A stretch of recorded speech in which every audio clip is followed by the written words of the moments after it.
In a significant diplomatic exchange, Mark Carney is pushing back against claims that he walked back critical comments made about the US administration during the World Economic Forum in Davos.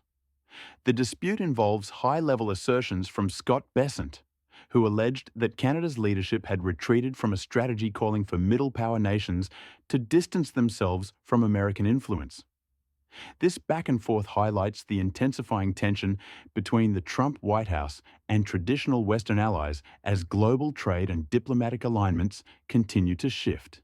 In a significant legislative development, the Senate Appropriations Committee has officially advanced a comprehensive bill designed to modernize the nation's critical infrastructure. The bipartisan legislation focuses heavily on upgrading the aging power grid, repairing transportation networks, and expanding broadband access to rural areas. Senators from both parties praised the cooperative effort, noting that the bill addresses long-standing vulnerabilities in the country's physical framework. The proposed funding allocation prioritizes sustainable energy integration and resilient construction materials to withstand extreme weather events. If passed by the full Senate, the bill would represent one of the largest investments in public works in decades. Political analysts observe that this move signals a rare moment of unity in Congress, driven by the pressing need to maintain economic competitiveness on a global scale. The legislation also includes provisions for workforce development, aiming to create thousands of jobs in the engineering and construction sectors. As the bill moves to a floor vote expected later this week, various interest groups are lobbying to ensure their specific priorities are retained in the final text. This legislative push comes at a time when infrastructure reliability has become a top concern for voters across the country.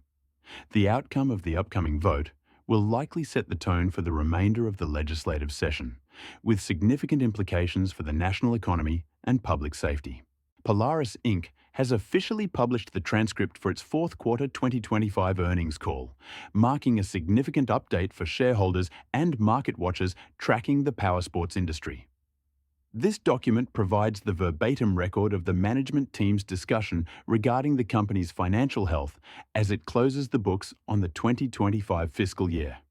Investors are meticulously combing through the text to extract critical details concerning revenue streams, operating margins, and the manufacturer's efficiency in navigating the current economic landscape. The release of this transcript allows analysts to verify the company's strategic messaging against the raw data presented during the quarter.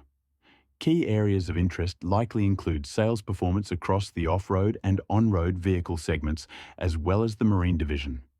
Furthermore, the text is being scrutinized for forward-looking statements that indicate how Polaris plans to address supply chain dynamics and evolving consumer preferences in the coming year.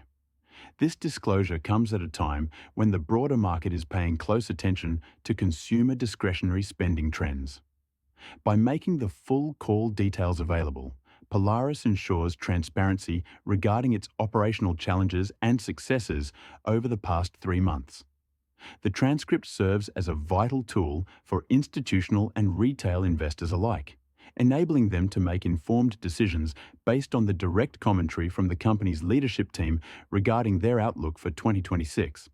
As the financial community digests the information, the focus remains on how the company's reported metrics align with prior guidance and broader market expectations. The Federal Reserve concluded its latest policy meeting today with a clear signal that interest rates will remain steady for the immediate future. In a statement released this afternoon, central bank officials cited consistent economic growth and stabilized inflation figures as the primary drivers for the decision. The Fed chair noted that while the economy is expanding at a moderate pace, the current monetary policy strikes the right balance between controlling prices and fostering employment. This announcement was widely anticipated by financial markets, yet it still provided a boost to investor sentiment, sending major stock indexes edging higher by the closing bell. Analysts interpret the decision as a vote of confidence in the underlying strength of the economy, despite lingering global uncertainties. The Fed also indicated that it remains data-dependent, leaving the door open for adjustments later in the year if economic indicators shift significantly. Key sectors such as housing and manufacturing are expected to benefit from the predictability of stable borrowing costs. The decision also alleviates immediate fears of a recession, suggesting that the elusive soft landing for the economy may have been achieved. As traders digest the news, attention now turns to upcoming corporate earnings reports to gauge the broader health of the corporate sector. The maintenance of current rates suggests a period of relative calm for monetary policy in the coming months.